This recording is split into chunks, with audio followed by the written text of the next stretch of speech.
जादुई नदी। बिलासपुर नाम के एक गांव में दो भाई रहा करते थे। एक का नाम था राम और दूसरे का नाम था श्याम। थे तो दोनों सगे भाई, लेकिन राम बहुत ही चालाक था और वहीं श्याम भोला भाला मासूम था। राम और उसकी बीवी ने चालाकी से श्याम के हिस्से की जमीन और जायदाद हड़प ली और एक बहुत बड़ा सा घर बनवाकर दोनों वहीं रहने लगे। वहीं श्याम को एक छोटी सी मिट्टी की झोपड़ी दे दी रहने के लिए। भोला भाला श्याम उसी झोपड़ी में अपनी बीवी के साथ रहने लगा। श्याम की बीवी राम और उसकी बीवी की चालाकी को देखकर परेशान रहने लगी और कुछ ही दिनों में बहुत बीमार पड़ गई। बेचारा श्याम अपनी बीवी की सेहत को ठीक करने के लिए सारे प्रयास करने लगा, लेकिन उसकी बीवी और भी ज्यादा बीमार पड़ने लगी। एक दिन श्याम परेशान होकर जंगल की तरफ चला गया और वहीं एक पेड़ के नीचे बैठकर सारी रात रोता रहा। जैसे ही सुबह हुई वैसे ही श्याम ने अपने पास एक नदी देखी। बहुत प्यास लग रही है, चलकर थोड़ा पानी पी लूं। श्याम नदी के पास बैठ जाता है और कहता है, काश कोई ऐसी दवाई हो जो मैं अपनी पत्नी को खिला दूं और वो एकदम ठीक हो जाए।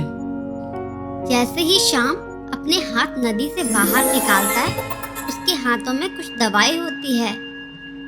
अरे ये क्या है? ये किसकी दवाई है? तभी नदी की देवी प्रकट होती हैं और कहती हैं, श्याम, मैं नदी की देवी हूँ और ये दवाई मैंने तुम्हारी पत्नी के लिए दी है। ये दवाई खाकर तुम्हारी पत्नी एकदम ठीक हो जाएगी।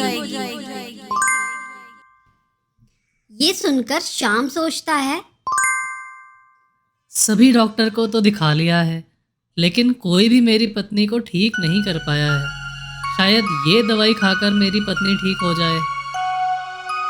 श्याम भाग भाग कर अपने घर जाता है और अपनी पत्नी को वो दवाई खिलाता है और जादू हो जाता है।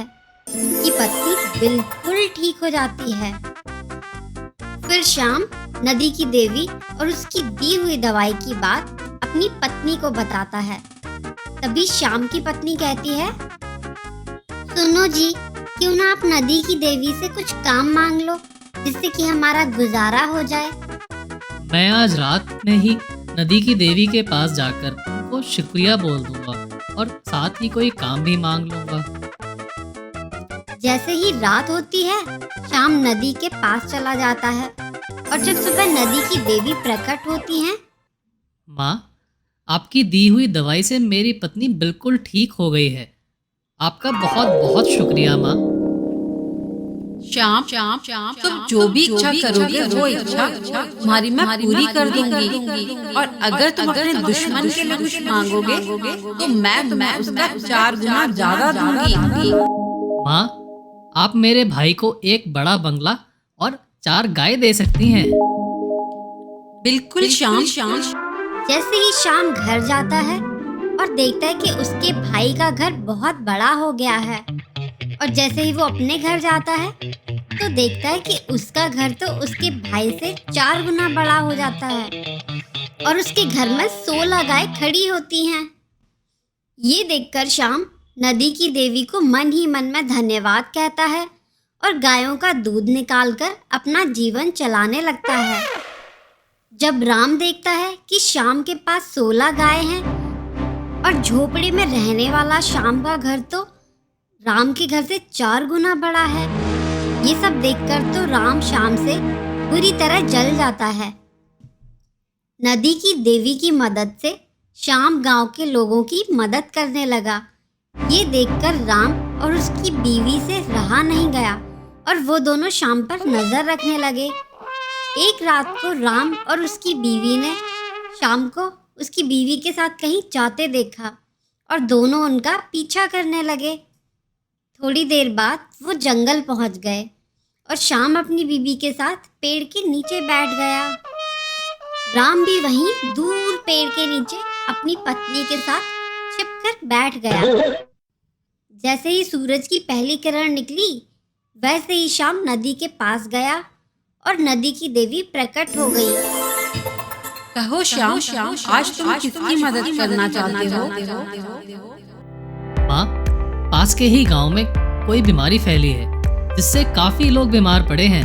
क्या आप उनके लिए भी दवाई दे सकती हैं, जैसे कि आपने मेरी पत्नी के लिए दी थी और वो बिल्कुल ठीक हो गई? बिल्कुल श्याम, ये लो ये दवाई। जो भी ये दवाई खाएगा कि सारी बीमारी खत्म हो जाएगी। राम ये सब छिपकर पीछे से देख रहा होता है। जैसे ही श्याम वहाँ से जाता है तो राम नदी की देवी के पास आता है। काश मेरे पास मेरी पत्नी को देने के लिए सोने का हार होता। और जादू हो जाता है। राम के हाथ में सोने का हार आ जाता है। ये देखकर राम और उसकी बीवी चौंक जाते हैं।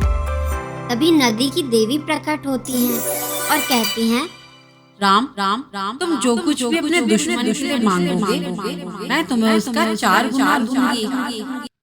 मैं भला अपने दुश्मनों के लिए कुछ क्यों मांगूंगा? मैं तो अपने लिए ही मांगूंगा। और मैं चाहता हूँ कि मेरे पास हीरो और सोने से भरा संदूक आ जाए। जादू हो जाता है। राम के पास सोने और हीरो से भरा संदूक आ जाता है। राम ये देखकर खुश हो जाता है और संदूक लेकर अपनी पत्नी के साथ घर चला जाता है। सुनो जी, नदी की देवी से मांग मांग कर हम दुनिया के सबसे अमीर आदमी बन सकते हैं। ऐसा नहीं हो सकता है, क्योंकि श्याम भी नदी की देवी से जो मांगता है उसे वो दे देती है। तो हम सबसे अमीर तो नहीं बन सकते हैं। क्यों ना आप नदी की देवी से मांग लो कि श्याम बहुत बीमार पड़ जाए, जैसे कोई अधमरा इंसान जो बिल्कुल ही चल फिर ना पाए। हाँ, ऐसी इच्छा करने से वो नदी की देवी के पास भी नहीं जा पाएगा और हम सबसे अमीर हो जाएंगे। जैसे ही शाम होती है, राम अपनी पत्नी के साथ नदी के पास चला जाता है। जैसे ही नदी की देवी प्रकट होती हैं, नदी की देवी, मैं चाहता हूँ कि मेरा दुश्मन श्याम और उसकी पत्नी अधमरे हो जाएं और बिल्कुल भी चल फिर ना पाए। राम, शायद तुम मेरी बात भूल गए कि तुम जो भी अपने दुश्मन के लिए मांगोगे तुम्हें उसका 4 गुना ज्यादा मिलेगा। तुमने मांगा कि तुम्हारा दुश्मन अधमरा हो जाए, तो तुम अब जिंदा भी नहीं रह सकते हो। नहीं देवी, मैं अभी मरना नहीं चाहता। इतना कहकर राम और उसकी पत्नी जमीन पर गिर जाते हैं। देखा आपने कि लालच में राम को नदी की देवी की कही हुई बात याद ही नहीं रही। किसी से नफरत करने का और लालच का परिणाम कितना खतरनाक हो सकता है। इसलिए दोस्तों, कभी भी किसी से कुछ मिलने लगे तो उसकी शर्तों को मत भूलना।